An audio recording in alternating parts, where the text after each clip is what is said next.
How's it going, YouTube? My name is LB Ninja7, your resident Mistweaver monk and favorite WoW healing YouTuber. And guys, today I'm making a quick video just discussing all the changes with ancient teachings. Now, it seems like a minor change and just like one line of text on the patch notes, but it is actually kind of playstyle defining and just a huge buff. I'm going to argue it's a buff for Mistweaver monks. And guys, today I'm going to be going over all of that, how it works, just catching you guys up to speed if you have not had the chance to test it on the PTR. So I am here currently on the PTR. As you can see, the issue reporter is on my screen.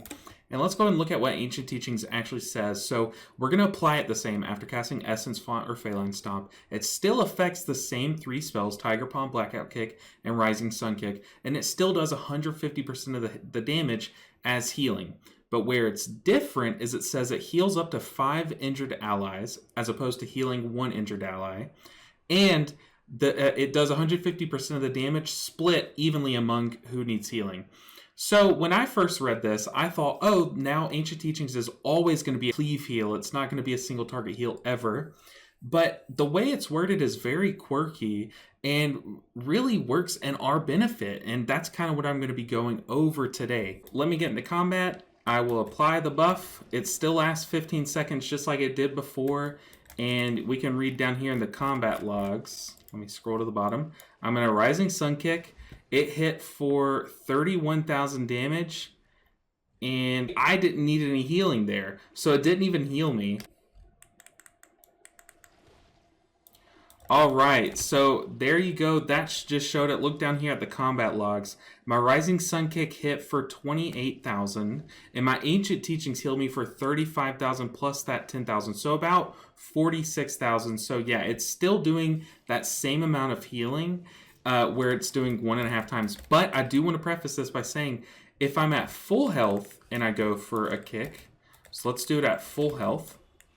And I go for a Rising Sun Kick. So my Rising Sun Kick hits. Let's find the Rising Sun Kick. Rising Sun Kick hit, and there's no Ancient Teaching. So, since it's worded that way where it'll only heal, where is it? It'll only heal people that are injured. Since I wasn't injured and I was at 100% health, it didn't do any healing to me. I just Rising Sun Kicked, no Ancient Teaching heal. So let me swap over and I'll kind of show you guys how it's working. Alright guys, so I have this beautiful graphic expertly drawn in Microsoft Paint for you guys to help you kind of visualize what's going to be going on. So let's start in the top left. Now these are kind of to mimic some party frames of some different scenarios that you guys might be put in some Mythic Plus environments.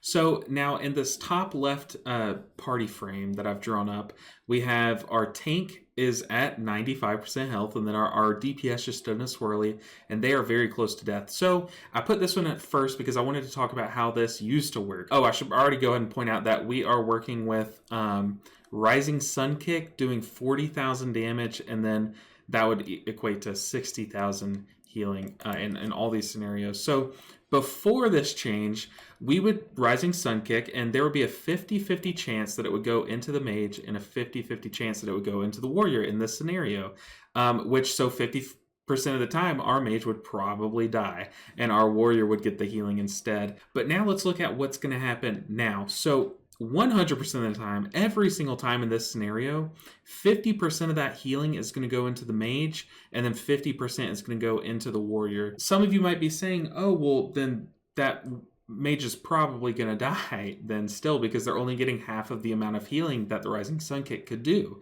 But the more trained Mistweaver eye could probably think, oh, well, if I were to Blackout Kick or Tiger Palm before Rising Sun Kick, then this warrior would actually be healed by that. So if I were to Blackout Kick and it were to like do a little bit of healing to each of them, it could top up the warrior, and then the Rising Sun Kick would only see one target to heal through Ancient Teachings, and then the mage would get healed by the next global cooldown. But if we were to just Rising Sun Kick here, they would each get 30,000 healing. So we would have 2 instances of 30,000 healing. So I'll just do 30 and 30.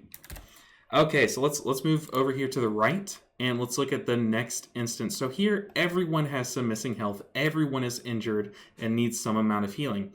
So if we Rising Sun Kick, it's going to do 60,000 split evenly among all the injured party members. Yeah, so it's going to heal all 5 people. Now, this is great because as you see, like here in this instance, the rogue would need a little bit more healing, but he will be brought in line to where the next blackout kick would probably pump all into him. So it's in every scenario, it just feels a lot better. It feels very good. So they would all be healed by 12,000. So let me just write that down. 12, and then I'll just 12, 12, 12, and 12. So there they would all be healed by 12,000. Okay, so now let's look at this next scenario. So we have 3 people missing some health. And how would this work? Well, they would all 3 be healed because they're all injured and it would be split evenly. So they would all be healed by 20,000. So as you can see, it's just very good. And in almost every scenario, there is a way where this can be better. Now here in this top left scenario, it is a little different and it would take an extra step of thought, but it would end up being better in the long run if you're to blackout kick. Heal up the tank before Rising Sun kicking. It's 1 more global cooldown, but it could get all of that Rising Sun kick where you want it. So now in this situation, they would all be healed by 20,000. So I'll go ahead and put that 20, and 20, and 20. I should probably do this. Okay, so they would all be healed by 20,000. Now let's talk about this last scenario. Everyone is at full health.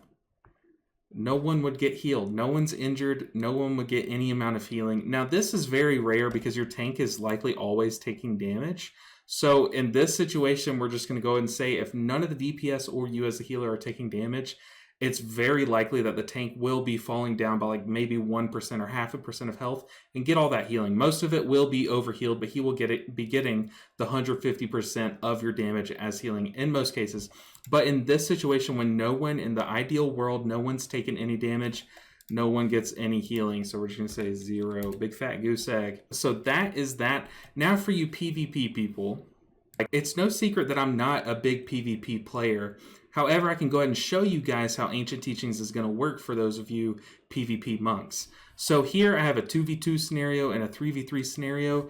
Now, it's likely that you're both taking damage at the same time, but if not, I'll kind of show how it would work if only one of you is taking damage. So currently, if both of you are taking damage, there's a 50-50 chance that it's going to go into one of you. All the healing is going to go into one of you. But in 10.1, the healing is going to be split among both of you. Now, if only one of you is taking damage, so let's say that you as the monk, say you're getting focused and you Rising Sun Kick, all of that healing will go into you. So we can go ahead and get rid of this. And this is just the most scuffed video ever. But all the healing would go into you. Now, if your mage were to take just a dot of damage, so say that they were to take a dot of damage, a little sliver, then that still would split the whole 60,000 healing into 2, and you would get 30,000 and they would get 30,000 because it's always going to split evenly.